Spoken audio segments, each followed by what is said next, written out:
At the center of this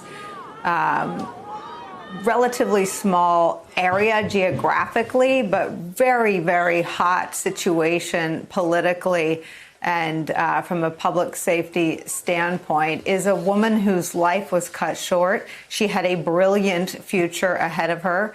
And we will make every effort in our coverage of whatever happens there today to say her name.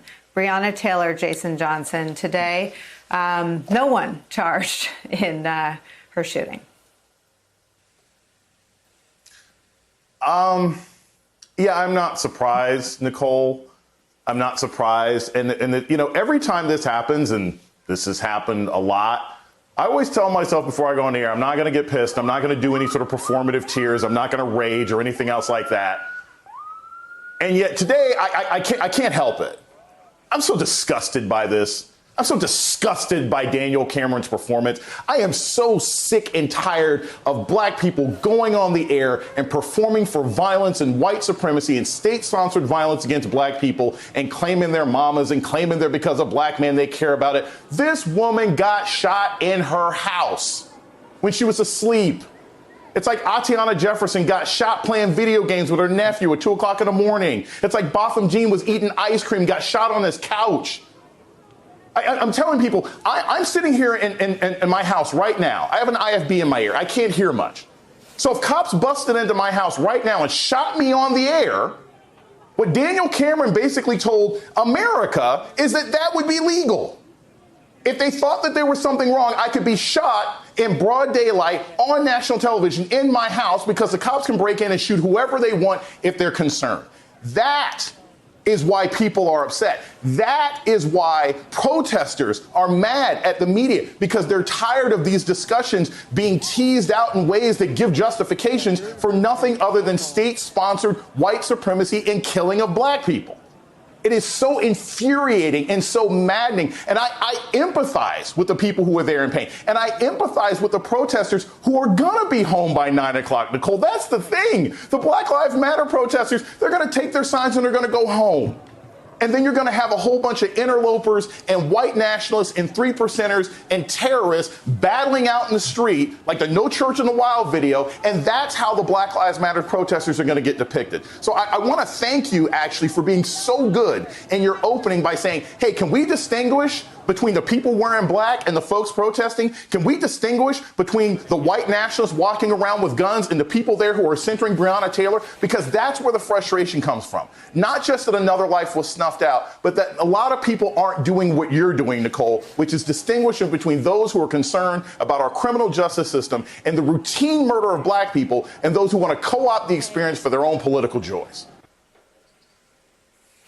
I want you to say more. Can you just keep going, but maybe pick up on this idea that if you're not safe in your house and you're not safe on the streets, WTF? I mean, where do we go from here? Yeah. You're not safe anywhere because I can't go anywhere, Nicole. If I go jogging, I could end up like Ahmaud Arbery. You can't go anywhere if you're black. And what's so disgusting about this is, I mean, again, the 3%ers, they're a terrorist organization. And this is a chant that I heard from some of my activist friends. You know, when activists go out there and they say things like the cops and the Klan go hand in hand, people have been saying that since the 70s. The reason they say that is because you've got white nationalists walking around with guns, and the cops are fine with that. They're not pulling those people off the street. They're not pulling Rittenhouse off the street. And black people, these guys are there saying we have to protect folks. Who's the person who's afraid? It's the black people who can get shot anywhere under any circumstances and then have it justified in these horrible press conferences, which are these sort of orgies of disingenuous nonsense about the law, that it was like her own fault that she got shot in a house. And I think it's really important going forward, really important going forward, that if this happens to Breonna Taylor, and it happens to Atiana Jefferson, and it happens to Botham Jean, think of all the other times in America this is happening every single day, and we don't hear about it because there's no video, because there isn't a local activist organization, because there's not a good reporter on the ground. People are being murdered every single day by police who are not being held accountable. And I don't want to hear about any good cops, because if they were good cops who were concerned about this kind of behavior, they'd be out there protesting too. And we don't see enough of that. What we do see is collusion between attorney generals and police and white nationalists, so that when some black person dies, there's always a justification for it.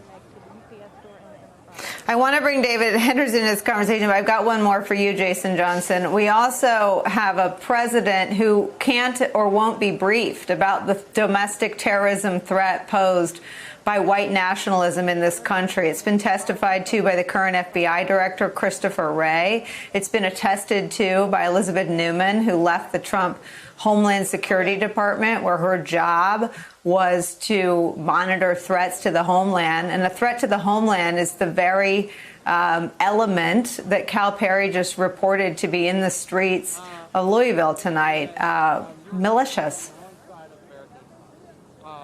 Yeah, this is how Handmaid's Tale starts, right? Because you have these violent militias in the street, and the president is encouraging them. More police officers, when you talk about terror, more police officers have been killed by white nationalists in America than Al-Qaeda. More police officers have been killed by white nationalists in America than MI5. It is domestic white terror that is the greatest threat to our way of life. And our president has been a terrorist sympathizer. And if there was ever any doubt, all you got to do is go back to my alma mater of Charlottesville and UVA, when he said it's perfectly fine on both sides, and there were good people on both sides. That, Nicole, as you point, that is the real danger.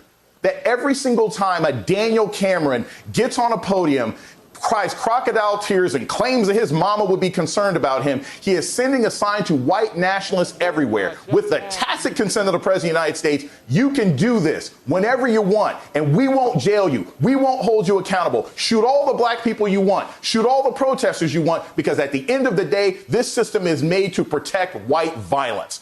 That's what we're hearing. And our president doesn't mind, because as long as they're killing people or threatening or intimidating people he doesn't like, whether that's in the form of marching through the street with protesters or trying to stop folks from voting in Virginia, which we saw with militias here just a couple hours away from where I am now, the president encourages it. And he is completely backed up by William Barr and the rest of the Republican Party.